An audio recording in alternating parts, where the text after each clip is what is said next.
je m'appelle Maïga Mamadou Idrissa, je suis ingénieur réseau et système chez un fournisseur d'accès Internet local spécialisé dans le domaine de la blockchain, sur cette thématique sur laquelle j'ai fait ma soutenance de fin de cycle. Un agent IA, comme je le disais, c'est beaucoup plus poussé qu'un agent de prompt comme ChatGPT. La différence ici, c'est que l'agent IA est beaucoup plus autonome. Donc, en fonction de son entourage ou bien des capteurs qu'il a, il peut prendre des décisions et exécuter les actions sans une intervention humaine. Donc, c'est un peu plus... La différence ici, c'est juste dans l'autonomie, dans le degré d'autonomie et des actions qui sont appliquées. Donc, je vais vous donner l'exemple par exemple, des véhicules autonomes maintenant qui arrivent à circuler dans toute la ville sans problème. C'est des véhicules qui peuvent étudier l'environnement, comme on appelle le trafic, les véhicules qui passent, et toutes ces informations en fonction de cela. Ils se déplacent normalement, de manière fluide, partout, un peu dans la ville. Donc, dans le contexte malien, africain en général, on va dire qu'un agent IA permettrait, dans le domaine de l'éducation par exemple, on va dire de suivre chaque élève ou bien chaque étudiant à son rythme. Il sait exactement ce dont l'étudiant a besoin, il sait exactement comment l'étudiant comprend, donc en fonction de ça, il s'adapte et il donne des explications précises à chaque étudiant. Dans le domaine de l'agriculture par exemple, on peut imaginer un agent IA qui permet d'étudier le sol, d'étudier tous les besoins des plantes et de proposer des solutions. Et justement, l'avantage avec les agents IA, c'est que cet agent peut même administrer des solutions ou bien il peut même s'occuper de nos plantes ou bien, de toute notre parcelle à notre place, parce que lui, il a beaucoup plus d'informations en étudiant le sol à travers des sondes, en étudiant la température par exemple, en étudiant le sens des vents. Il peut beaucoup plus... il sera beaucoup plus performant qu'un agriculteur lambda. Donc il y a une multitude de domaines dans lesquels on peut utiliser des agents IA. Comme on l'avait dit, on a parlé d'agriculture, on a parlé d'éducation.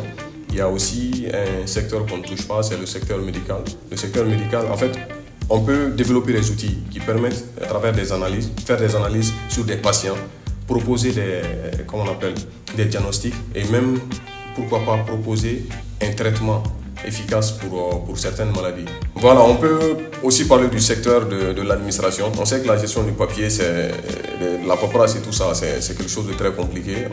Donc, on peut avoir des agents IA qui peuvent s'occuper de cela. Ça permet un peu de lutter contre la corruption, contre les pertes de papier, détecter les fraudes et beaucoup d'autres choses en fait.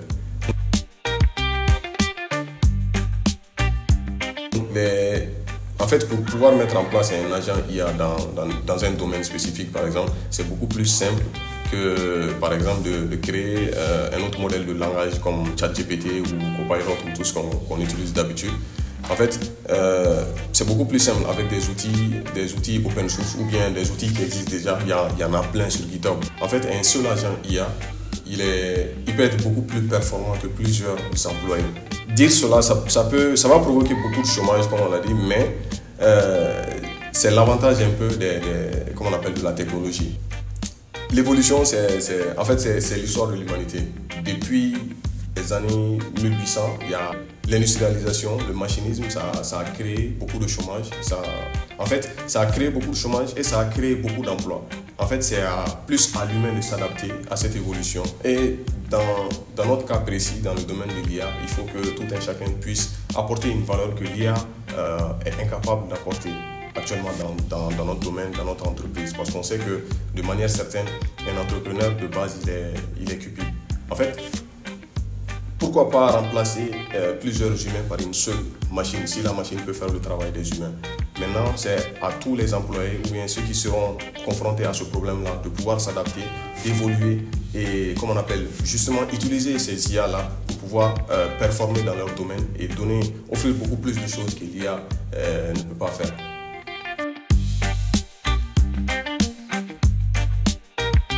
D'ici 50 ans, je vois une Afrique qui a investi dans le domaine de la technologie, qui a permis à des jeunes de rester déjà en Afrique, d'apprendre le maximum d'informations ici, de créer des solutions qui s'adaptent à nos réalités, à notre culture, parce que l'enjeu, c'est la souveraineté numérique. il faut qu'on puisse développer des outils propres à nous, qui s'adaptent à nos réalités. Il faut que nos données, justement, nos informations restent chez nous, parce que nos données nous appartiennent. Et c'est ça le plus important.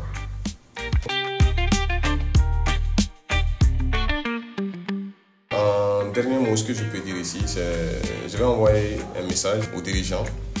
En fait, il faut que nos dirigeants s'impliquent un peu plus dans le domaine de la technologie, parce que c'est aussi important que les autres domaines, je dirais. Maintenant, parce que la technologie, c'est la base. Le message que je voudrais envoyer aux jeunes aussi, il faut qu'ils restent motivés, il faut qu'ils se battent pour cette évolution, pour cette Afrique-là, parce que la jeunesse de demain, c'est la jeunesse africaine.